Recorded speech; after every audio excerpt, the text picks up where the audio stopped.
Kwento naman tayo mga tropa ng mga kababalaghan na nangyayari dito sa ating mundo. So yun mga katropa, may share ako sa inyong kwento. Isa tong sinir ng aking isang matalik na kapitbahay mga katropa dun sa amin. So hindi ko na mabanggitin yung pangalan na aking lugar mga katropa. Sabi ng isang kapitbahay ko na may naranasan siyang mga kakaibang kababalaghan mga katropa noong namatay ang kanyang lolo. Sabi niya sa akin, paglibing sa aking lolo pre, doon ako nakaranas ng ibang kababalaghan.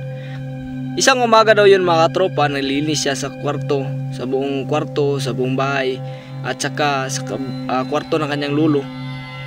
Doon niya na rasan mga tropa na ginanon sa mga tropa. Yung dito niya mga tropa, ginanon na parang bigat sa pakiramdam, na parang may hangin na nung maginaw na hangin na gumanyan sa kanyang balikat mga katropa. Kinilibutan siya mga katropa.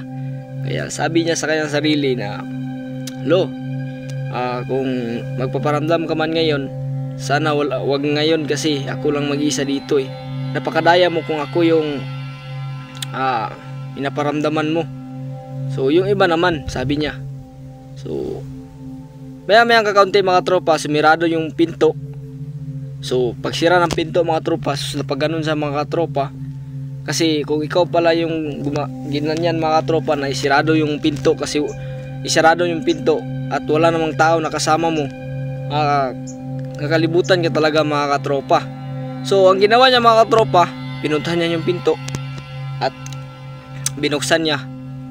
So mamayang kakaunti mga tropa, may tumatawa sa bed ng kanyang lolo. So may tumatawa talaga mga tropa.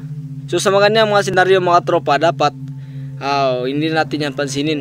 Iwanan natin, kumbaga hindi na natin sila papansinin, kasi kapag pinapansin natin yan mga katropa, dyan sila pumapasok sa ating buhay mga katropa, na laging napaparamdam sila kahit nasan tayo.